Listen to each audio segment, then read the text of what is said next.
listening to the Intrepid radio program with Scotty Roberts. Intelligent talk. Well, happy Friday. Shows you where my mind is. Happy Tuesday evening, folks. This is Scotty Roberts. Welcome to my show. This is the Intrepid radio program right here on the Odyssey Radio Network. That's ODYSY1.com. Come on over, see all the goodness that is Odyssey Radio, and find out all the different outlets where you can hear this show in its audio radio format. And you can see right over here on my graphic, if you're watching, you can see you can find the show at iTunes, you can find it at iHeartRadio, you can find it at Odyssey Radio, you can find it at Spreaker and other places. So go on over and give it a listen if you haven't heard it before. And if you're hearing this, you're hearing it somewhere, so it's got to be one of those places. Or you're over on my YouTube channel watching the video simulcast.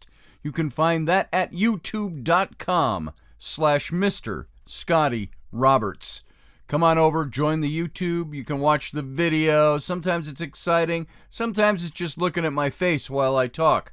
Other times there's fun pictures to look at, but there's always the live chat room inhabited by fellow Intrepids who are fans of this show, like to contribute. Come on over to the live chat room over at youtube.com/Mr. Scotty Roberts. And be sure to find all the not back issues, what was I going to say? All the past shows are archived over on my YouTube channel. And you can also see all the past chat rooms attached to those past videos. You can no longer contribute to the chat rooms because they're archived, but you can watch the live chat as it happened. You can still comment on every one of the videos, every one of these shows. So go on over to my YouTube channel, avail yourself of all of that, and you've got at least a year of back listening to do. So go on over and enjoy yourself. All right, folks, welcome today. We've been talking recently about this whole thing about, critical thinking. We've been talking about, yesterday, what did we talk about? The whole thing of gaslighting. We're talking about all these different psychological approaches to the information that we get and how people either like to control us or the information we receive. And I think that that's a very important thing right now, especially in a country like ours right now that is fraught with a lot of division at the moment. And we're talking philosophical division. There are some people who want to pick up a brick and throw it at your head. There are other people who want to burn down your home or your business. But for the most part, people in this nation have philosophical differences in political ideology. And the problem that I have found along the way is that there's a lot of misinformation. There's misinformation from the right, there's misinformation from the left, and so you've got your left wading in this pool, sometimes a cesspool, of trying to figure out what's beneath the surface. You can look at a nice pool and walk through it until you start getting into the muck and the mud and the leaves and all of this, and then you don't know what you're stepping on. You don't want to take off your shoes and wander through that muck. And so you want to be able to see clearly what's going on. And there are ways to avail ourselves of critical thinking. First of all, are you a critical thinker? Would you consider yourself a critical thinker?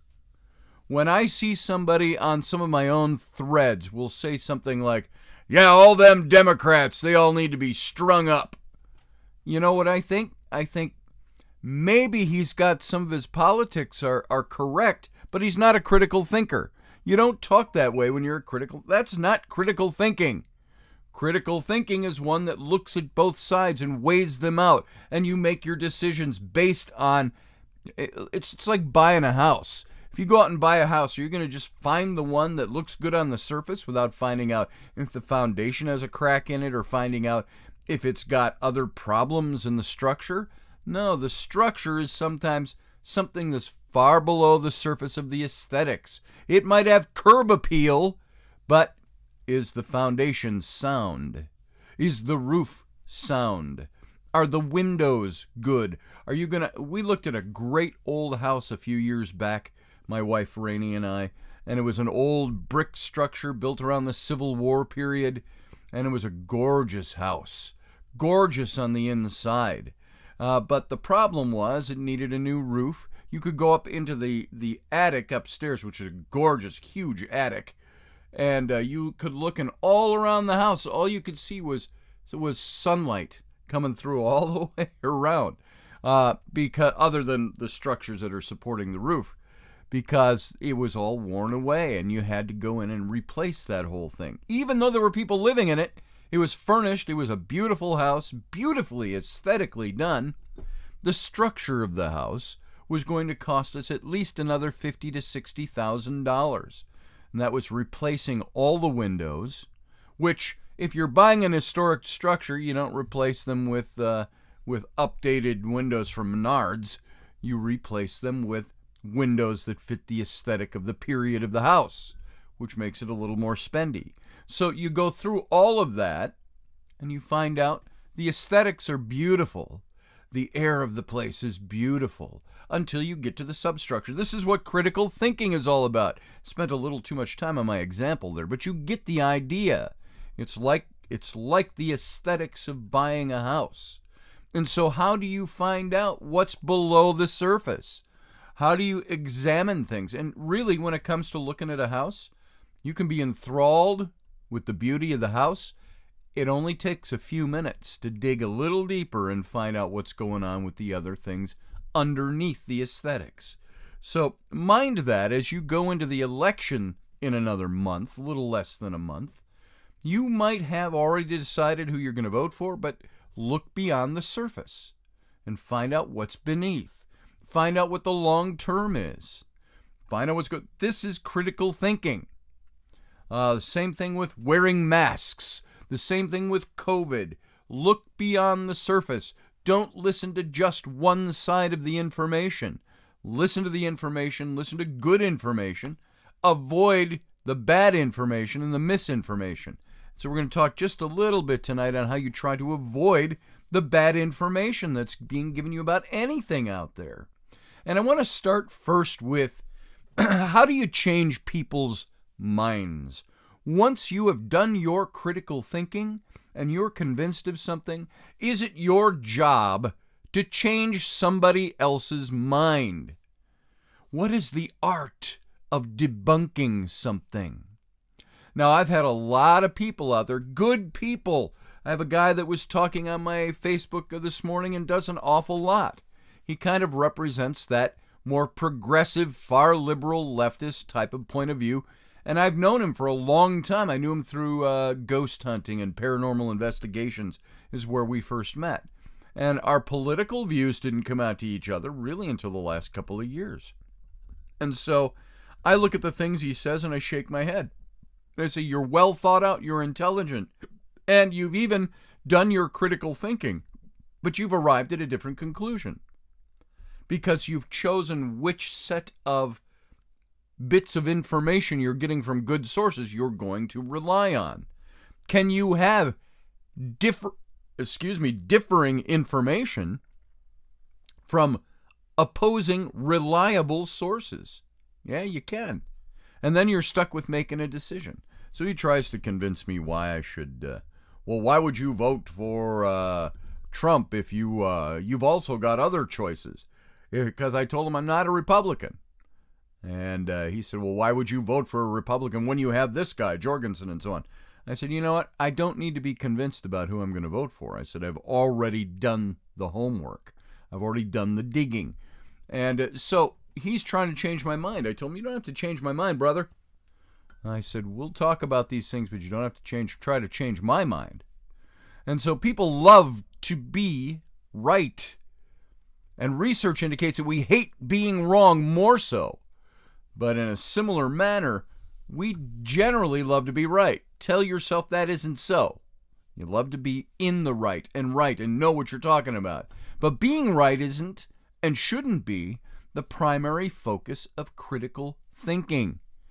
You got that? Being right shouldn't be the primary focus of critical thinking.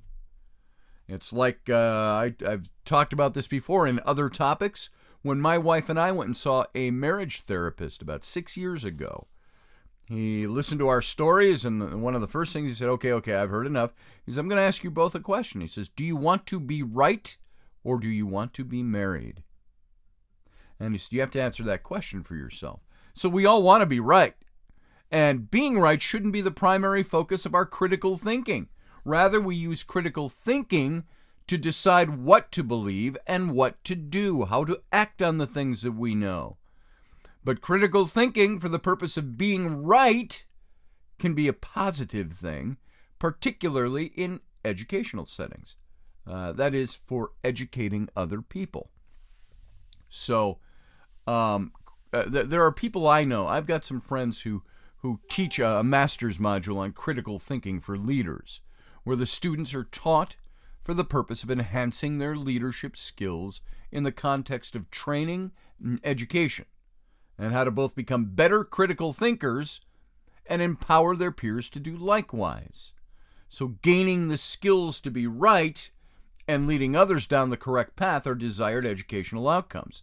And in this context, being right is a positive outcome. Now, I will say, I've got to say something about teachers and public schools.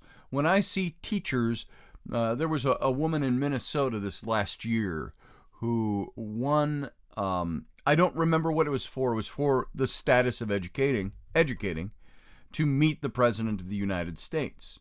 And she chose to go to Washington and take the trip, but to not go meet the President.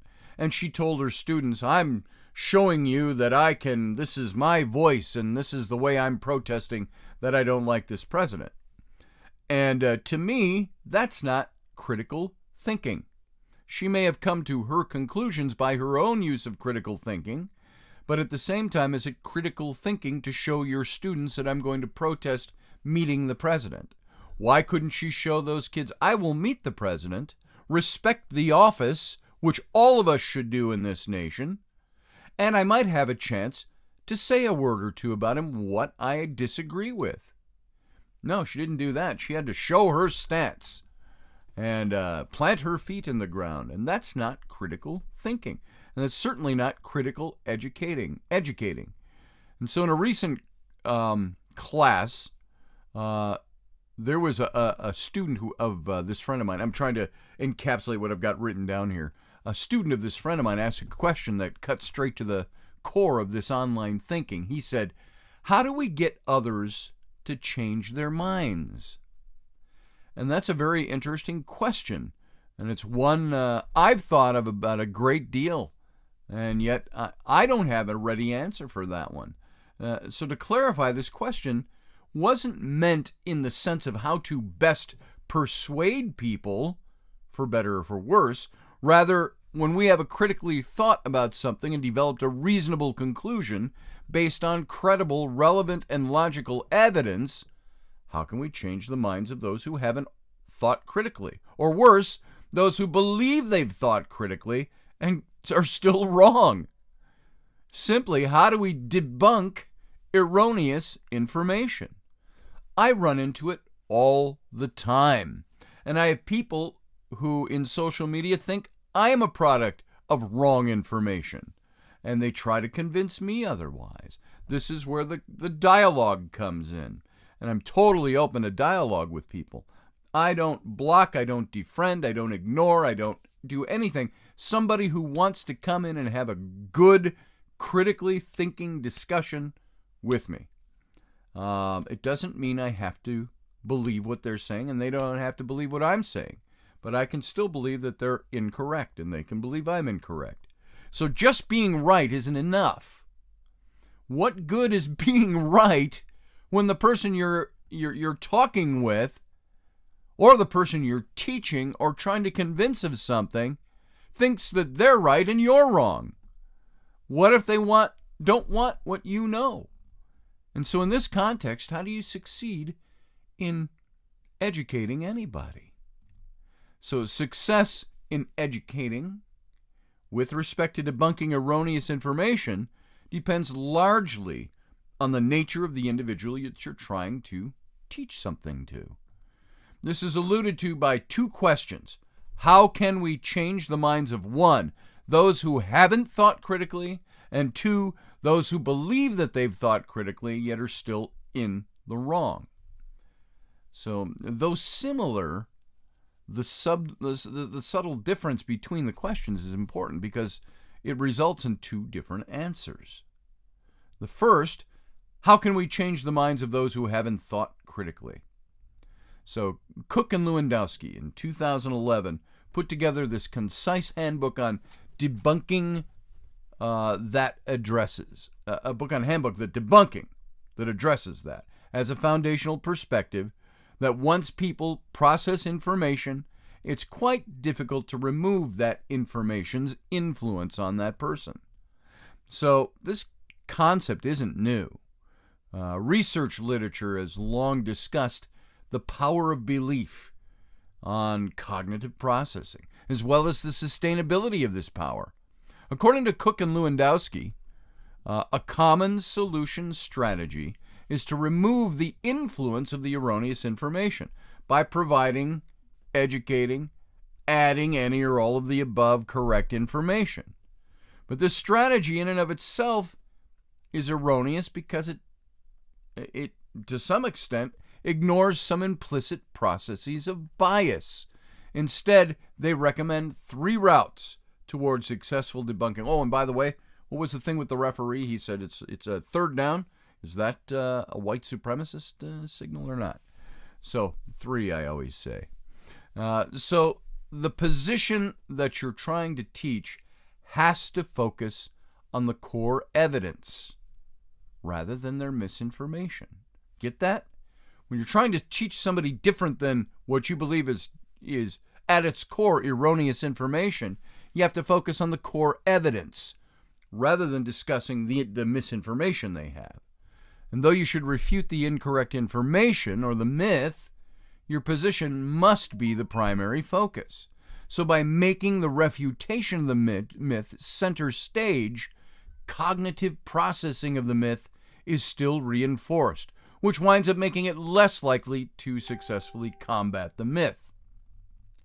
So number 2, any mention of said myth should be prefaced by explicit warning that the following information is erroneous. Number 3, the refutation should include an alternative explanation of the supporting propositions presented within the original information. So now, accounting for these 3 routes, a procedure starts to take shape here. Number 1, state and emphasize the central claim, the alternative position. 2, present and reinforce the central claim through core evidence. 3, address the erroneous information as a myth. And 4, accept the myth is erroneous while keeping the truthfulness of the alternative position at center stage.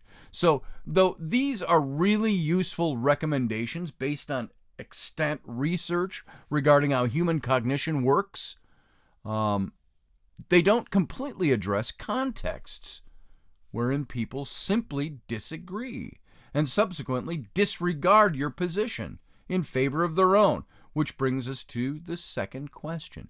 How can we change the minds of those who believe that they've thought critically yet are still wrong? We run into that all the time. So changing people's minds isn't easy.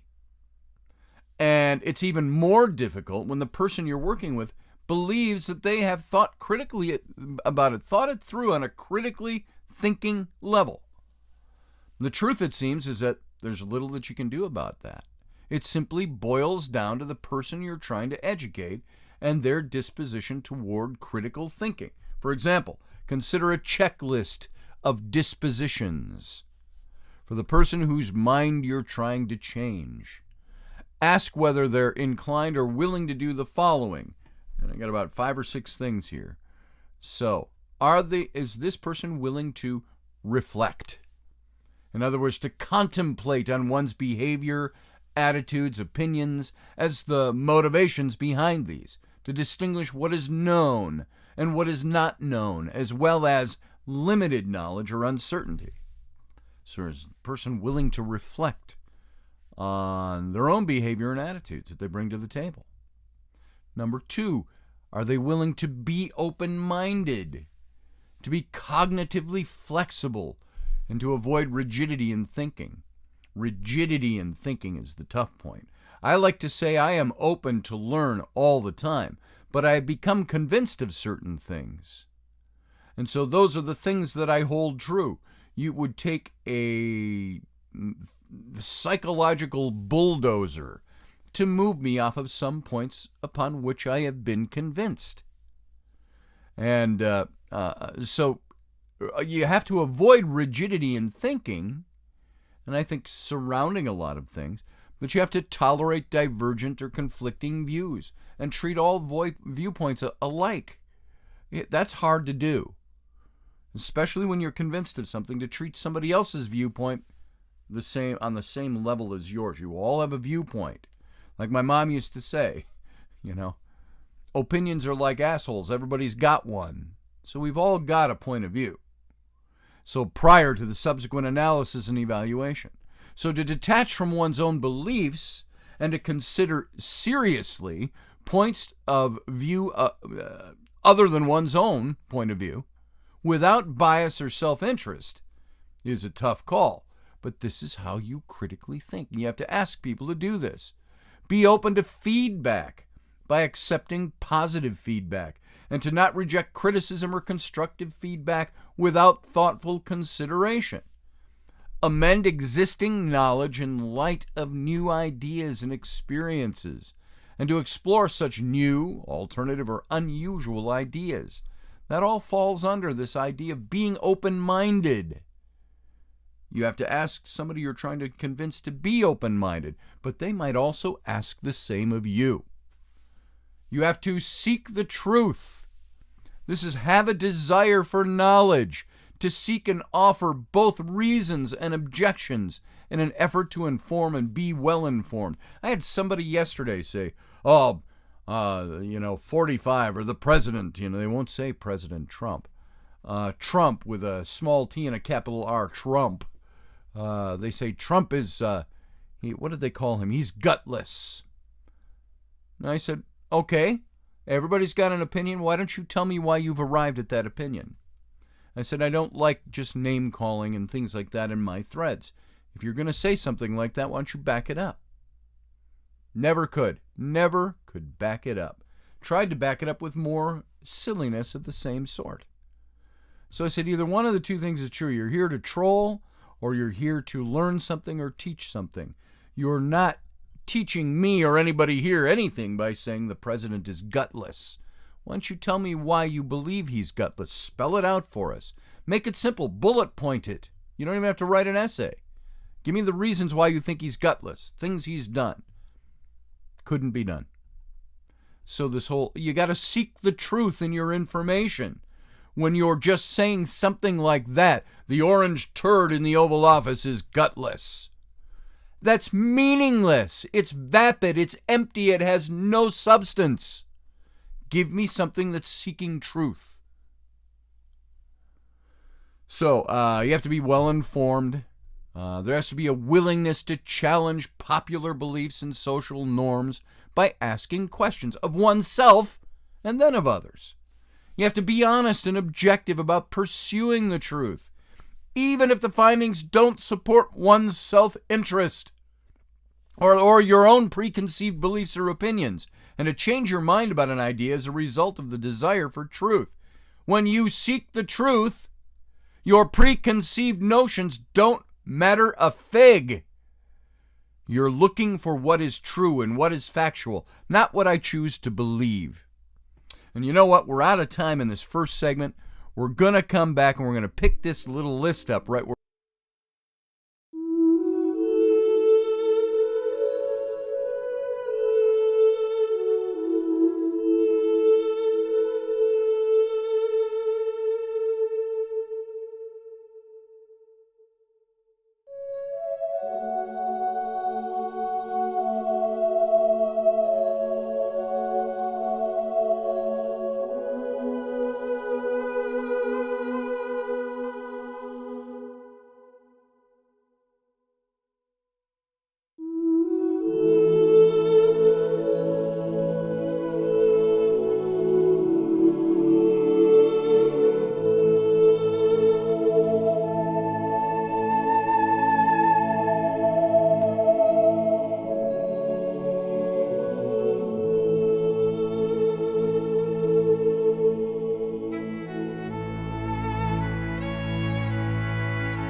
awesome kick-ass design and illustration. He knows his stuff, and he's been at this for more years than I've been alive. Go to ScottAllenRoberts.com. That's Scott with 2 T's, ALANROBERTS.com to take a look at his online portfolio of work, or call 651-468-8115. Now go out and kick some ass with some kick-ass graphic design. Hire my dad so he can take me to Disneyland.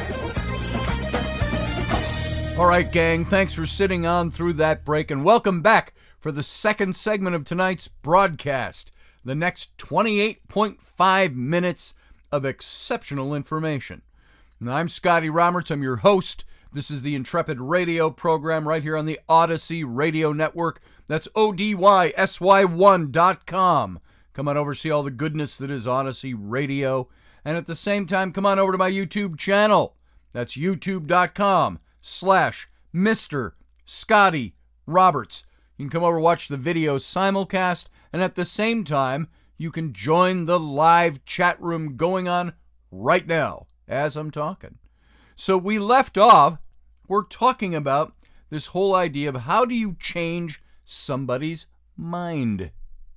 Especially, and this is on the basis of critical thinking. How do you change somebody's mind when they believe they are critical thinkers and have arrived at the information they've arrived at, and they're still wrong? Maybe by my point of view, maybe by the facts and the evidence that are presented. And so I'm saying that there are questions that you can ask the other person to consider. Not so much questions as things they need to do. Ask them if they reflect. Ask them if they're open-minded. Ask them, the one we left off on was ask them if they seek the truth. Are you seeking the truth even if your findings do not necessarily reflect your beliefs or your opinions? We mentioned this guy who said on one of my threads that, the orange turd in the Oval Office is gutless. Now, he might believe that, but what is the basis of his belief? And I asked him, is the basis of your belief political rhetoric that you're learning from a certain narrative that's out there? I said, or have you brushed all that aside and said, doesn't matter what I want to think, doesn't matter if I like the guy, none of that matters if I am seeking truth, if I'm seeking fact. I said, so tell me the fact-seeking that you have arrived upon to make the claim that the president is gutless. Now, I'm not saying that, I would say the same thing about Joe Biden. I'm not just talking about supporting Trump here. If you think I'm making a political statement, I'm not. I look at Joe Biden. How do you think I've arrived at the conclusion that I'm not going to call him names and do all this other stuff? I have said many times I always liked Joe Biden. And I said I feel bad for Joe Biden because I think he's reached that age where he's already had a legacy put in place. Live with that legacy. You're 77 years old. You're starting to slip mentally. You've lost your first son. You've had tragic things happen. You know what? Just go and go fishing. Go relax. Go enjoy your life. Go speak places. Things like that. Things that a former vice president will do. But my God, they brought him kicking and dragging into the presidential race. And I think he would rather deep down live without that. Now, my critical thinking, my mode of critical thinking, allows me to brush aside all the negative things I want to say about Joe Biden's politics, about the Democratic Party that I might believe, and so on. I brush that all aside to say, I want to look at the facts about the man. Who is the man? The man is a good man. He's a good-hearted man. The man has his own issues, as we all have our own issues. But I don't think he should be running for president for certain reasons, and I present that, and I believe that that is looking beyond the surface. And I do the same thing for the president I support. So seek the truth, even if the truth goes against what you're supposed to be presenting from within your political framework or any other framework that you want to place it, religious framework, whatever it might be. What's the truth of the matter? The next one was be skeptical. Challenge ideas. to withhold judgment before engaging all the evidence, or when the evidence and the reasons are insufficient. To take a position, be able to change position when the evidence and the reasons are sufficient, and to look at findings from various perspectives. I've got a belief, and I've talked about my books many times, but on the Exodus, I have a position on what I believe the Mount Sinai really is. And I've stated that. Yet, there are evidences for other places. Very strong evidences around a place that was discovered by a guy named Ron Wyatt over in Saudi Arabia, just across the Gulf of Aqaba from the Sinai. And there are people that don't want to accept his findings, even though they agree with the basic tenets of it. They don't want to accept having him included in that because he turned out to be doing fraudulent things or a con man in certain things. But his finding was true, was on the mark. But they don't want to acknowledge him because of the kind of guy he is. You can't do that. But they will still acknowledge that, hey, there are some things here that seem to fit the picture. And so even me, who is convinced of certain things about the Exodus story, I'm still teachable. I've said, I'm about 98% convinced that this is how it happened and where it happened. But you know what? Show me the evidence, and you can move me in a different direction. So, sometimes the evidence and the reasons have to have enough evidence to move your position. Now, another point is you need to persevere. Be resilient. Be motivated to persist at working through complex questions, complex tasks, and the associated frustration and the difficulty inherent to such tasks without giving up. Persevere. Motivation to get the job done correctly, to desire, to progress forward and move forward. So, perseverance, persistence. I remember when I was a little kid, they used to have, at 6:30 in the morning, you could tune in these little cartoon vignettes that started before the news and all of that in the morning. And we used to tune those cartoons in. Sometimes it was Captain America, when Captain America throws his mighty shield. I don't know if any of you remember the Hulk. They had Iron Man. They had all those little ones. But then they also had the little educational ones. And there was one with a song that said, you gotta have persistence. And they talked about characters in our history who had persistence in the things that they did.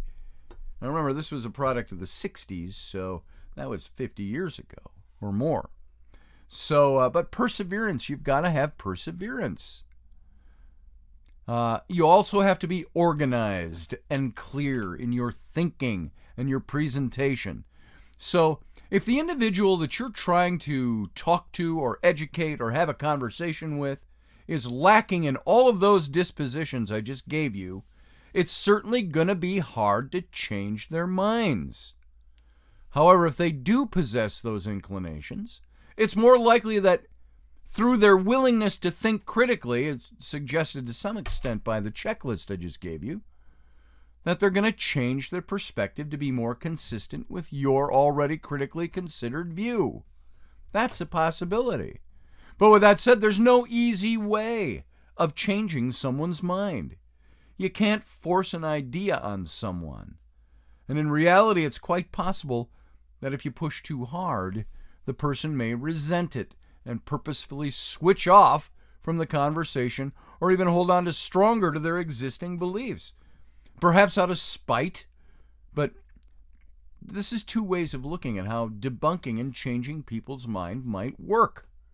But at the same time, you have to admit that there remains a large amount of uncertainty in the area of changing minds.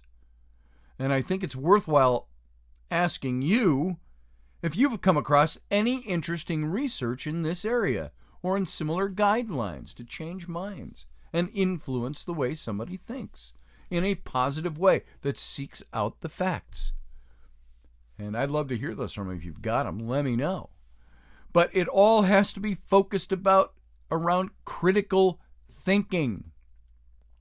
And what about this whole thing of critical thinking about trolls and Hitchens razor. You ever heard of Hitchens razor? What that is? Critical thinking, this is how to remove dangerously misinformed comments spurned by my own metacognition. Do you know what metacognition is? Given that the purpose of this topic that we're talking about right now is to open dialogue, to encourage critical thinking, I welcome commentary. I welcome your comments, your queries, your recommendations. That's how I entertain critical thinking. I'm happy to receive notifications from you, what you want to know, what I should add, what I should think about. Now, you don't have to give me useless information and just spill out and keep spilling out useless information, one sentence or paragraph after another, but something that's pertinent to the things we're talking about. And we're all left with this decision to make when it comes to critical thinking. And I don't take this lightly, and neither should you. When I have people that contribute to what I say, here, let's use my blog or my threads over on Facebook as an example. I put up topics, sometimes to let people argue them through, sometimes to present what I think, sometimes I'm very open to hearing what people have to say about it. And if you want to convince me to think differently, convince me. Don't tell me about the orange turd in the office who's gutless. I want to hear critical thinking. Now, I could delete all the comments or the things that people say and because it doesn't agree with what I believe. And I could refute each one of them. And if I decided to delete all those, the person's dangerously misinformed comments would be gone. And I'd no longer have to worry about their propagation on my threads or my blogs. However, by doing this, by deleting other people's comments, would I be in some way hypocritical? And I ask you to think about this when you face some of this stuff. Here I'm encouraging open debate. I'm encouraging people to talk about their ideas, to challenge me with their ideas if they need to. Yet at the same time, I deny an individual, no matter how misinformed they might be, an opportunity to learn from other people there. That's why the guy who called the president gutless, I put it up there, and I encourage him to stay there. Fine, this is your belief. I want him to stay there so he hears something different from the line. And so, without being attacked for it. So I don't attack him either. So I'm encouraging open debate. Yet to denying somebody, an individual, no matter how misinformed, the opportunity to learn from others is hypocritical on my part. So I play the potential scenarios out in my head. In the first, I delete the comments and potentially feel hypocritical or receive negative feedback. In the second, I take the time to explain why each comment is incorrect. The second scenario doesn't seem so difficult, does it? However, the problem is the nature of the comments. Though they were not rudely phrased, there was something about them. There's baiting in them. And I've run into that a lot. There's a lot of baiting. And so I just don't engage. I'm not going to engage in that. If I were to answer, what would the subsequent response be like if I know they're baiting me?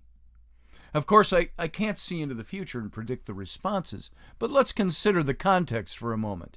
If someone who does not agree with what you wrote or what you commentators wrote seeks you out in public, in a forum that's a public thread, maybe even your own thread, asking you to enlighten them on an array of a diverse range of topics through a series of seemingly unrelated posts, common sense might probably urge you to exercise caution, right? I have people that do that. They'll answer with, 3-paragraph long comment that's got 18 different things to unpack in order to get to the core of the question they want you to comment on. Well, that's happened to me many times. But let's not be too cynical about that either. maybe sometimes these people have a genuine search for information or perspective. Most times I see it as they're spewing everything they think they know about something, and in essence they've created over a dozen questions for you to address in essay form to be able to... Who's got the time for that? It's just a conversation. So it doesn't hurt to be skeptical. And there's a good chance that sometimes I've been baited. I know when I have been. And it didn't matter how well I refuted the claims or the arguments or unpacked all their statements, it would likely still go back and forth. Now, it's not to say that arguments that go back and forth aren't fruitful either. Rather, through examination of this specific context, I judged the situation based on the manner in which these comments were made, which gave me the impression that regardless of with what I responded, my argument would fall on deaf ears, because they're not there to seek truth. They're not there to critically think. That is, not only would the conspiracy theorist not change their position, now I'm speculating here, but reasonably so, but I would have also provided them a platform.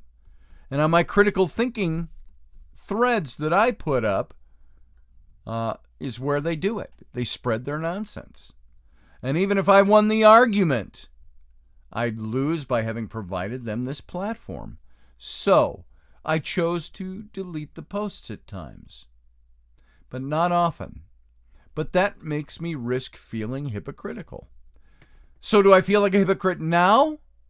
No, and that's the point of what I'm going to talk about here with this idea of critical thinking.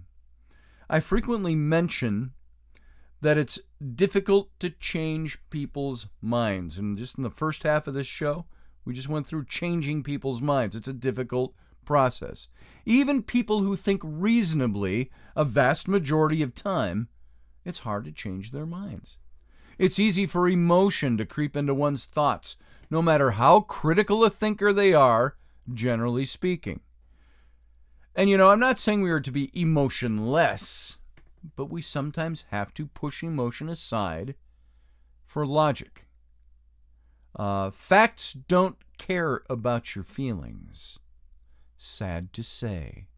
You can feel all you want. Facts don't always capitulate to the way never capitulate to the way you feel.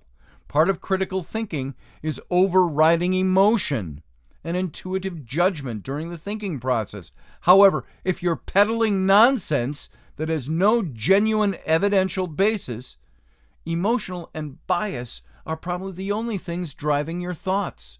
So it's highly unlikely that you're open to changing your mind in that context. That's why I don't feel like a hypocrite sometimes when I have to delete some statements that people make. Because though people sometimes claim that they want to engage in dialogue, they aren't really open to opposing ideas or learning anything that disconforms with their beliefs. And that's not a conversation. So when it comes to engaging others in argumentation, you need to evaluate whether or not it's worth your time, whether it's worth your effort. There are times that I engage in long, and I look and I research again to find out the right wording, and I think, I am wasting my time on this guy, because they really don't want to have a conversation. They're trying to prove to me that I'm wrong, and then I waste that time because their mind's already made up. So if the person's open to learning and potentially changing their mind, great. Engage in it. If they're not, then it maybe is a waste of your time.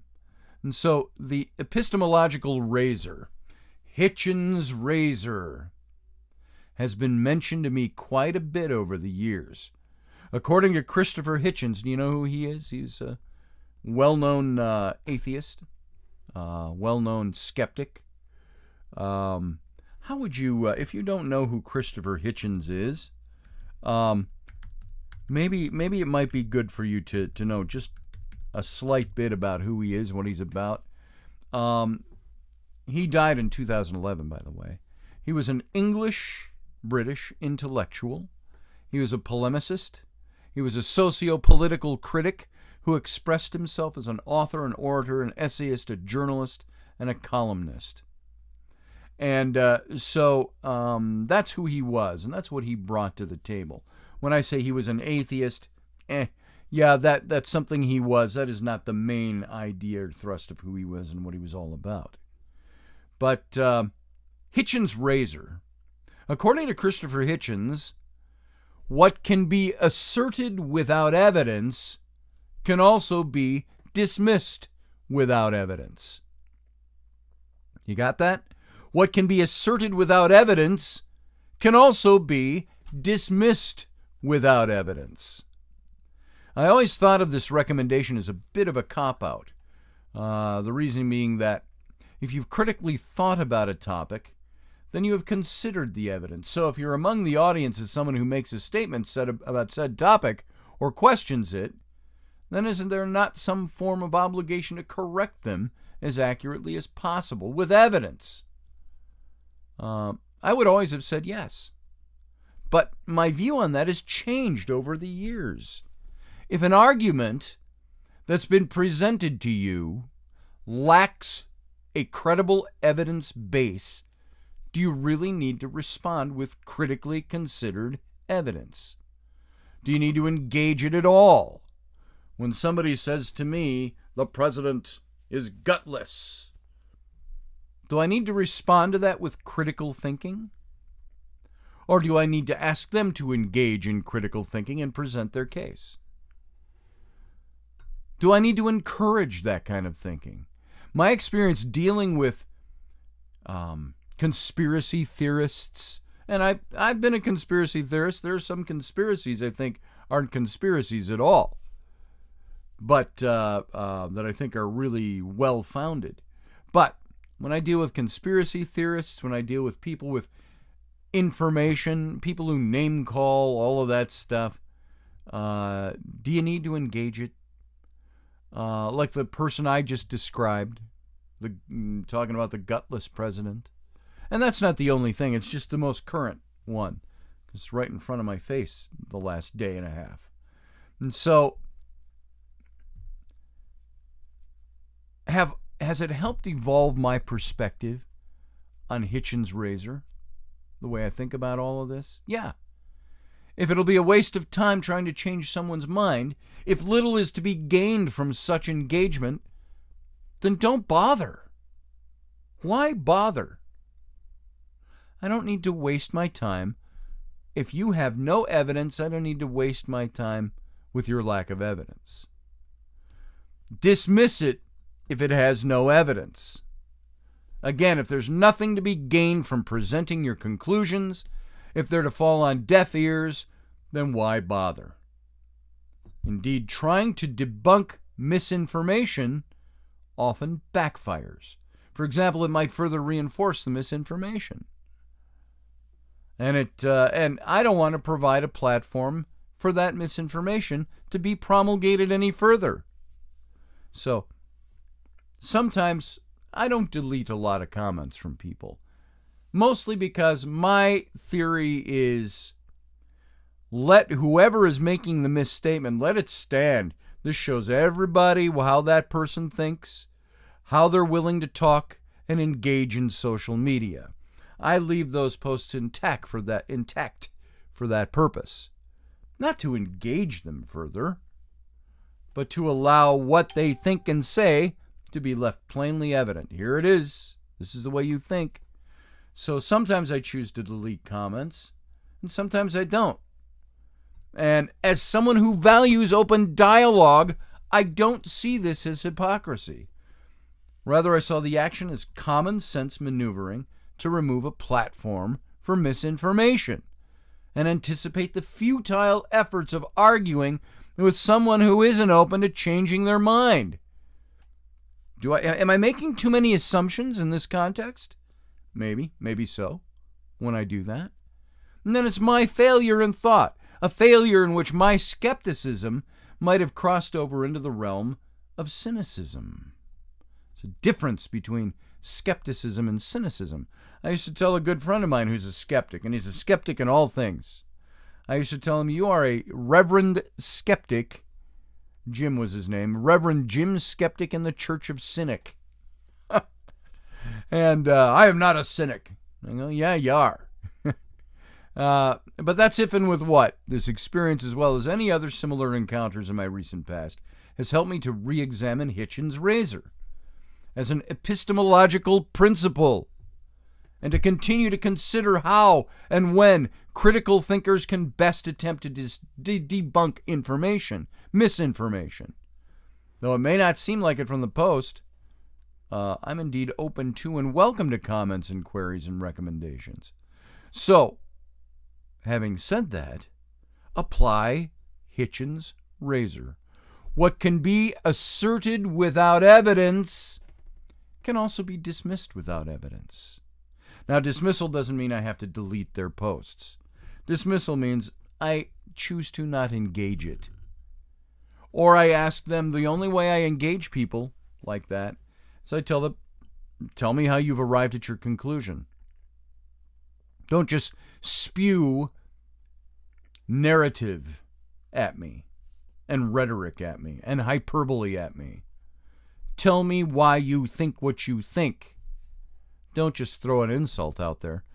And then after asking 3 times and that person still does not provide that information, should they be deleted, or you just leave it stand to show that they're an idiot? I think that's what I do many times. I like to leave it stand to show that they are idiots. All right, is critical thinking going to save us from misinformation? Why should you be deeply concerned about fake news and misinformation? And we've only got about a minute left here, so I don't want to get into this too deeply, but I worry about misinformation that's out there. In the news, in social media, we're all exposed to it constantly.